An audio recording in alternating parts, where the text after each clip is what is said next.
This is our billboard vitrine, where every few months we switch out a billboard so you can get up close and personal with a really remarkable piece of poster history. This particular billboard is made up of 8 sheets, which means 8 different sheets of paper were used to create the poster. And that means 8 different sheets had to have a design drawn on them with all the different colors, adding up to this final image. So an incredibly labor-intensive and highly precise thing to create. It's for Carter the Great. He was one of the first international magic celebrities. Rather than tour the United States like his contemporaries, he chose to travel the world. He actually died of a heart attack outside Delhi. In the upper right corner, you'll see busts of other magicians, kind of linking him to this lineage of famous magicians. And then you'll see the body of Carter himself right below them in his signature position. He's always shown holding a globe, usually with something on it, in this case a little devil. And that's kind of the hallmark of his poster advertising.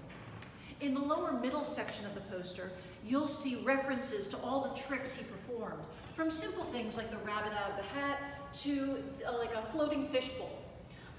But the one that's really interesting is the lion. That references a trick he did called the Lion's Bride, which sounds really impossible to pull off, but this is what he would do. The lion would be on stage, he would be there as well in a tuxedo, and he would go poof, and suddenly the lion would be wearing his tuxedo and standing there. And then the lion would go poof, and suddenly Carter would be back in his tuxedo and the lion would be back in his cage.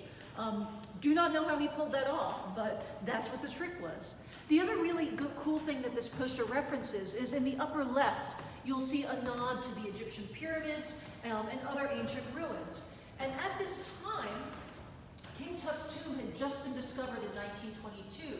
So there was a craze going on for all things Egyptian, especially in the magic world. In the lower left, you'll also see reference to who printed this poster. So this poster in particular was done by Otis Lithograph in Cleveland. The really funny thing, if you get very close, is that you'll see they spelled magician wrong in the margin. It's Carter the Magican, which I think is just a fabulous thing to notice when you're seeing how these things were meant to be thrown out. They were never perfect. We also decided not to restore this poster before we hung it, so you can see the wear and tear that would go on with the billboard as it was preserved over time. You can also see references to hanging marks and what the bill poster would have to read in order to put the poster up in the correct order on the side of a barn or on the side of a building.